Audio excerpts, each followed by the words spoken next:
Banda Aceh, 56, Kepala Staf TNI Angkatan Darat, Kasat, Jenderal TNI Dudung Abdurrahman didampingi Ketua Umum Persid Kartika Chandra Kirana, NI. Rahma Dudung Abdurrahman melakukan kunjungan kerja ke Provinsi Aceh selama 2 hari, yaitu tanggal 10 sampai tanggal 11 Maret tahun 2022. Kasat datang didampingi sejumlah pejabat Mabes TNI AD. Di antaranya Koor Sahli Kasat Letjen TNI Afini Bur beserta istri, Aster Kasat Maijen TNI Ahmad Marzuki, Aspers Kasat Brigjen TNI Darmono Susastro, SIP beserta istri dan Kadispenat Brigjen TNI Tatang Subarna serta Ustadz Habib Hussein Bagil.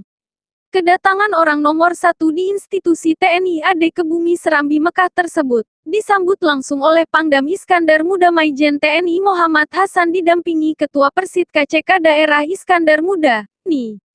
Ririks Hasan, Wali Nanggro Aceh Tengku, Malik Mahmud Al-Haitar, Gubernur Acehir, Haji Nova Iriansyah, MT beserta istri, Wakapolda Aceh Brigjen Pol Agus Kurniadi Sutisna, dan Lanut Sultan Iskandar Muda, Forkopimda Provinsi Aceh dan sejumlah pejabat utama Kodam IM. Tiba di Bandara Sultan Iskandar Muda, SIM, Belang Bintang, Aceh Besar. Kasat menerima pengalungan bunga oleh Gubernur Aceh dan Ketua Umum Persid menerima handbouquet dari istri Gubernur Aceh, Dia Herti Idawati serta disambut dengan tarian Ranu Pelampuan Aceh.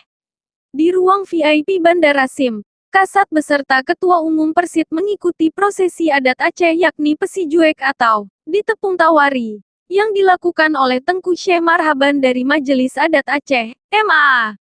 Kasat mengenakan pakaian adat Aceh lengkap dengan kopiah mekutok bersama istri yang duduk di atas pelaminan. Seperti diketahui, upacara Pesijuek merupakan tradisi adat bagi masyarakat Aceh yang memiliki makna harapan mereka kepada Sang Tamu Agung akan memperoleh keberkahan dan keselamatan serta perlindungan dari Allah Subhanahu wa Ta'ala.